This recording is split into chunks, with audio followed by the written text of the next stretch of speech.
Great 2-minute video. Maybe he's showing it today. I don't know. No, we don't have that kind of screen here. But 4 million views. In 2 minutes, it describes it. So what's at stake right now is fast track.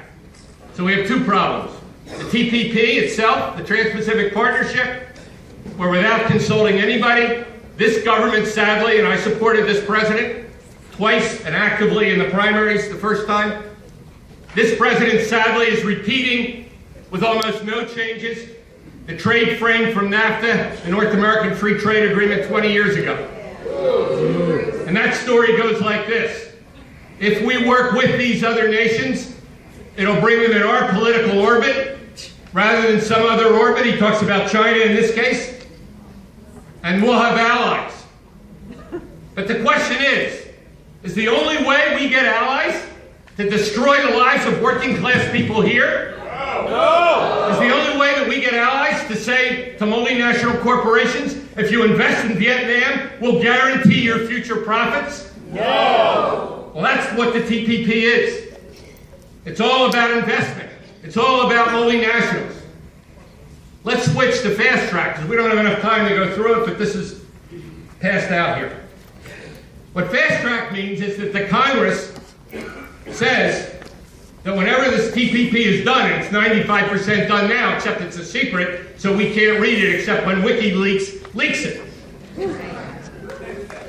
But what the fast track says is that we guarantee for 6 years, it's not just this president, it's the next president and the one, and possibly the one after, that anything they do in the executive branch, any trade deals, get fast tracked, no amendments, and a guaranteed period of maybe 90 days where it gets a yes or no vote.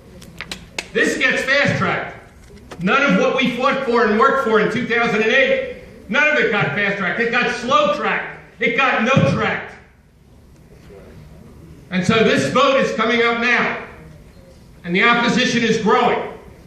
And it's an incredible disappointment for those of us who have supported Democratic candidates or are independents. That with 2/3 of the U.S. Senate, and they have the $40 million elections, 2/3 of the Senate Democrats voted no this week. And yet the White House says we don't care where the votes come from. And right now, 85% of House Democrats are going to vote no in a few weeks on fast track.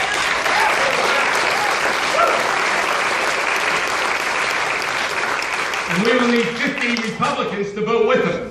Some for the right reasons, some for the wrong reasons. But we say to this president, if you depend on 200 Republicans to vote with you and almost no Democrats, don't blame us that we need to get 50 Republicans to vote with 170 Democrats to stop the worst trade deal ever, because that's what we're going to do.